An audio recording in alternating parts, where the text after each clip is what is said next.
Welcome to Puerto Rico, a Caribbean island of 4 million people and slightly less than 3 times the size of Rhode Island, and a seemingly rare destination for West Coasters. Between Hurricane Dean and Hurricane Felix, I flew into Luis Muñoz Marin International Airport, the largest airport in the Caribbean, named after José Luis Alberto Muñoz Marin, the first democratically elected governor of Puerto Rico. Close to the airport is Isla Verde, featuring a beachfront stretch of tourist hotels and restaurants, and the airport actually used to be named after Isla Verde.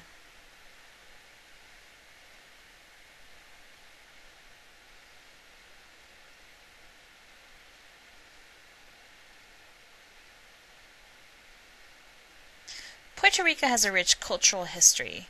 The Spanish claimed the island in 1493. In 1521, the island was given its formal name, San Juan Bautista de Puerto Rico, and St. John the Baptist remains the patron saint of Puerto Rico.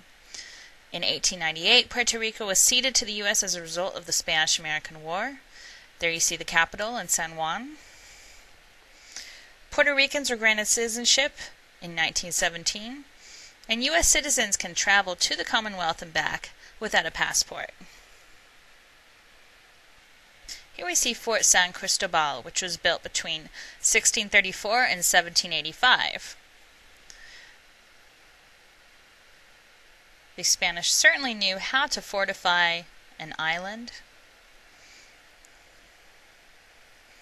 and obviously play a pickup game of one-on-one basketball.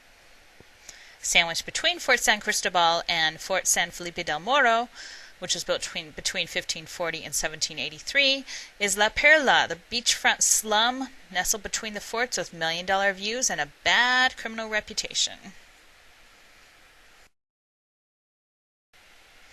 Old San Juan itself originally served as a Spanish fortress, and the fortifications that guard the city are as much a work of art as the colorful palette of buildings and the narrow cobblestone streets.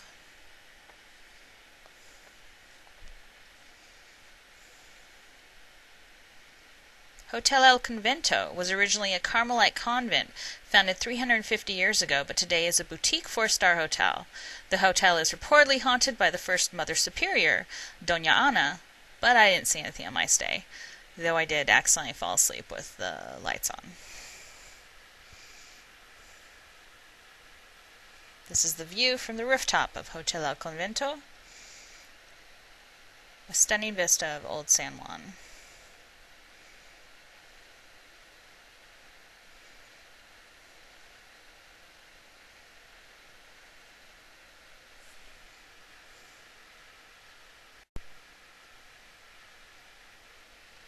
Puerto Rico is 85% Catholic, and the Cathedral de San Juan Bautista draws many to Cristo Street. It began in the early 1520s as a simple wooden structure destroyed by a hurricane and reconstructed stronger in 1540. The remains of Ponce de Leon are also entombed here. Shoppers can also find salvation in Old San Juan.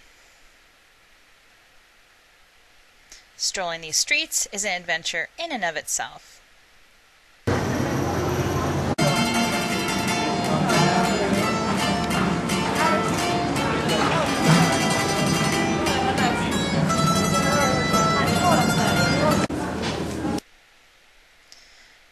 At the end of Cristo Street is the Capilla del Santo Cristo de la Salud, Chapel of Christ the Savior, a tiny centuries-old outdoor chapel at the top of the city wall.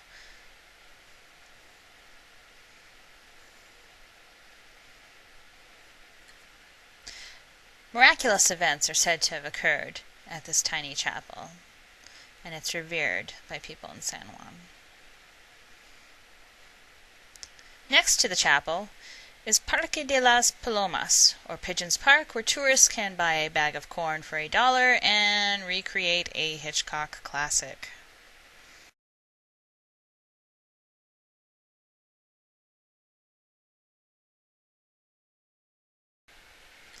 Puerto Ricans are especially proud of their island and are happy to show it off to visitors, like my cab driver, Marcos, who was actually a Venezuelan immigrant but had lived in Puerto Rico for 10 years, and insisted on showing me all of the best sights of the island. 5% the people is bilingual country, speak English, speak Spanish, you know. Puerto Rico is colony or territorio americano, that's it.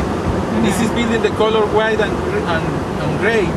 Is the centro de recepción del gobierno de Puerto Rico. You remember the movie Havana Night Dance? The Dirty Dance, Havana Night Dance. This is the gray casino in the movie. The Havana Night Dance filmed completely in old San Juan. Change the sign, change the cars, very antique cars. San Cristobal is the more bigger. Look the entry here.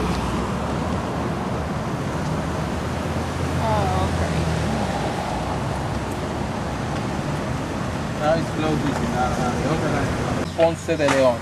This is the Museo of the White House. That's Ponce de Leon's house? Ponce de Leon House. Original first governor and the colony the town. Visit this place. It's museo now. Tomorrow open 8, 9 o'clock in the morning. Okay. Visiting Puerto Rico is a step back in time. And it's especially encouraging to see how the island has preserved its rich cultural history.